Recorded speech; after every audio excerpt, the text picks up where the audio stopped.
And when that moment passes, it's done. Yeah. So yeah, people have this really silly ideas that all of a sudden there won't be any more emotions, or when we say there's no persona, that there's not going to be any type of experience. Well, there's still experience, but no experiencer. But how to say that?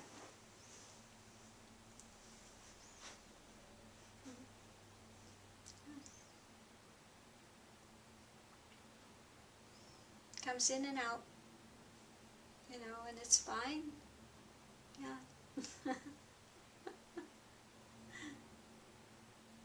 Yeah, it's such a difficult thing to try to explain to people, when you say there's no persona, there's no person, because everything you knew and that was driving is gone.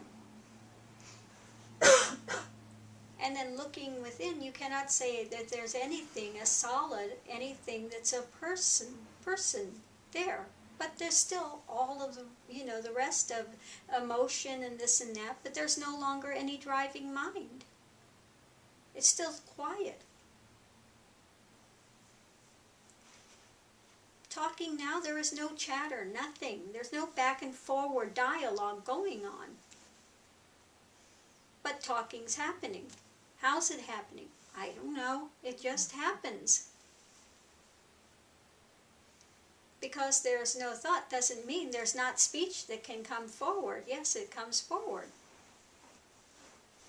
But am I sitting here having to, thinking about, what are you going to say next? How does this, how does that compute? How does that, all this mind and stuff going on to try to figure it out and what's the answer?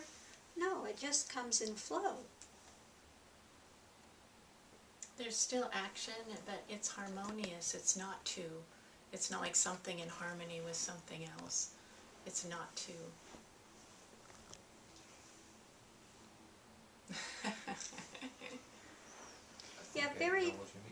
Very difficult, very difficult to try to explain, exactly what it is. I think it's kind of like, if somebody's trying to learn something new, they're so engaged in the mind stuff of it and thinking every step of the way, how do I do this, how do I do this, how do I do this correctly? But when you learn it and you know it, it's effortless. There's no thought that has to be done about it. Like riding a bike, you get on and you just ride. Okay, you don't need to think anymore about, I need to balance, I need to do this, I need to keep this steady and up. None of that. None of that. You just get on and it's effortless. Same thing. Flow happens, effortless. Nothing to think about with it. Nothing to cling to grasp, to reject. Okay? Yeah, our lives do not magically become better. Still the same nonsense goes on, as in everybody's life.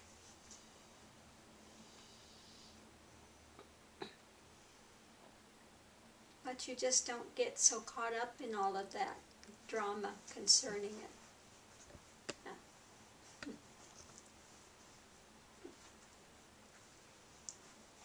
Everything becomes much more simplistic.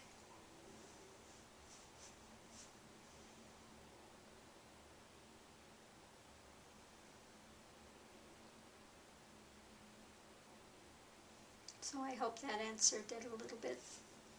Sure, thank you. Yeah, you're welcome.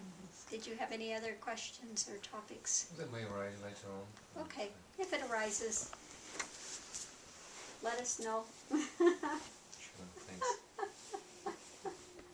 Does anyone else here have a topic or question, comments? Yes. The monks in the house had a little get together and thought of some topics. Oh, good. The monks got together and thought of some Team topics. Yeah. Team Monk. Yay. What has Team Monk come up with? Well, the first was a two-parter. Oh, a two-parter. Yeah. A twofer. Yeah. How do we know if we're in a deep meditation versus, say, sort of conking out or sort of daydreaming, that sort of thing? And how can we sort of help deepen our meditations? Well, daydreaming is self-evident. Yeah. And if you're daydreaming, then just bring yourself back to the balanced breath and back to mantra. Yeah. And put your focal point there rather than this daydreaming stuff. If you have to get up for a second to break that, get up and break that. Okay, do some walking meditation rather, or sit in quietude. Okay, rather than just going off on a daydream. Sometimes people will, have where they just go deeper and just sort of go very, very deep and kind of go out. And that just happens with some people. And it is what it is, and that's okay. That's fine.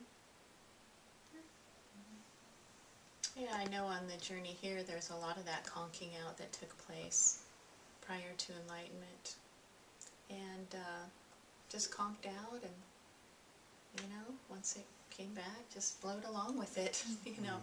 If thoughts start coming in, that's another thing. If the mind wants to make something out of it, look at me now, or something, then the practices and all the tools, just go back to that. But the conking out is a very normal part of the process.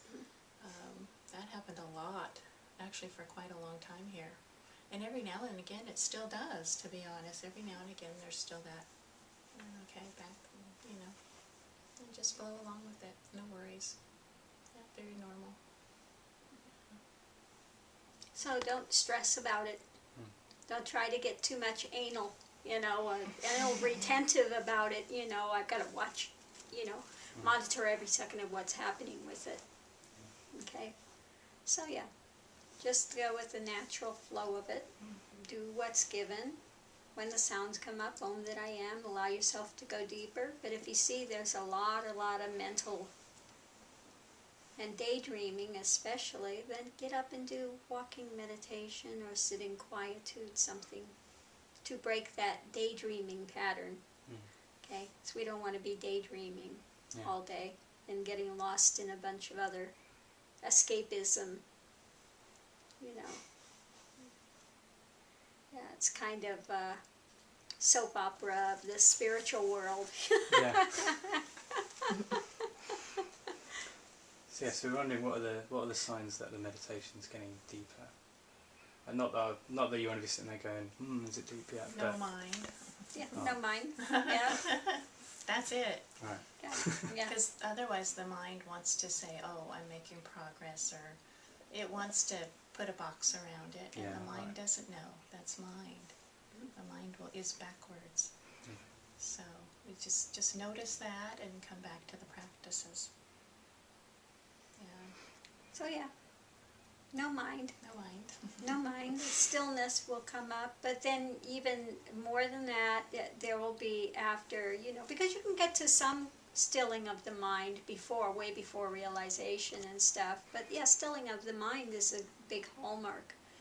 Then you get more expanded into oneness, and then you go into, more of loss of the body consciousness, and, progressively, then you can go into sometimes a self-inquiry, natural, spontaneous self-inquiry that comes up where you start to witness and see the mind goes from nowhere to nowhere, and a very deep inquiry can take place, but not an artificial where you're trying to put that into place. We don't want an artificial practice,